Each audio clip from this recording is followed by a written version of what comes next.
Salut mes petits agents secrets! Alors, durant mes années au lycée, ma moyenne en physique a été la même, 0,07. Du coup, ma prof m'appelait 007. Hein, comme quoi, j'étais con, mais j'avais la classe. Comme James Bond. Pendant, il est con, James Bond? Non, il est pas con.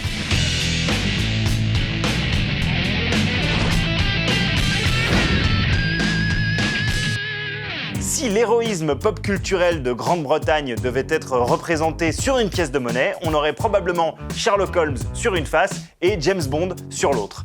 L'un comme l'autre sont issus de la littérature policière, inspirés de personnages réels et font l'objet de centaines d'adaptations diverses. Sherlock Holmes a son élémentaire Mon cher Watson, 007 aussi, il a sa punchline.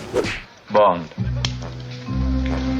James Bond. James Bond est intemporel, une icône. Il est comme demain, il ne meurt jamais. Il inspire même les rockstars. She wants to be your James Bond. She wants to be your James Bond.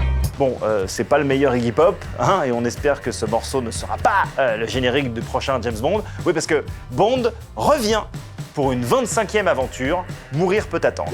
So you're not dead. Hello, Q, I missed you. It's the most valuable asset this country has. If you feel yourself losing control, I'm not going to lose control.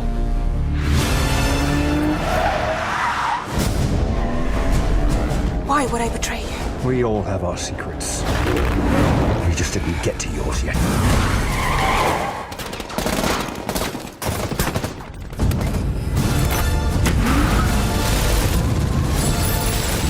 Le nouveau James Bond est historique pour son chiffre symbolique, mais il est aussi fortement attendu pour d'autres raisons.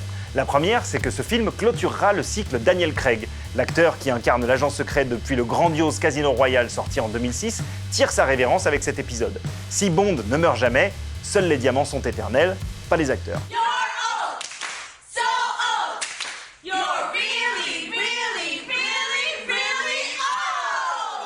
Daniel Craig, c'est sûr, va nous manquer, mais aucun doute que l'histoire du casting du prochain Bond sera une saga palpitante. Perso, je vote pour Tom Hiddleston, Gillian Anderson ou moi.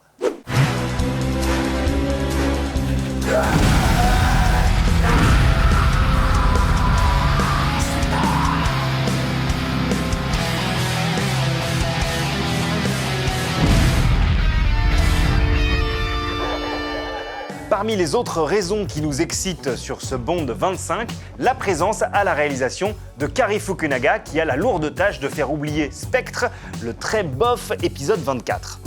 It's not good. Le réalisateur de la première saison culte de True Detective a de très bons films à son actif, mais un épisode de Bond pourrait vraiment révéler au grand public son talent de metteur en scène. Bref, on en attend beaucoup, on veut être heureux, moi j'y crois. On va se faire plaisir.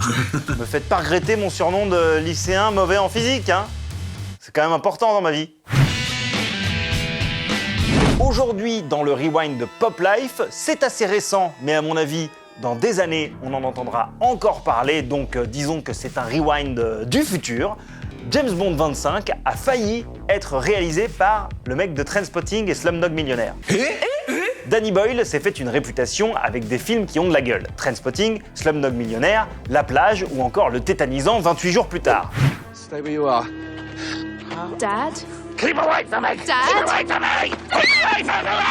Keep away! Keep away! Keep away! What's wrong? Dad!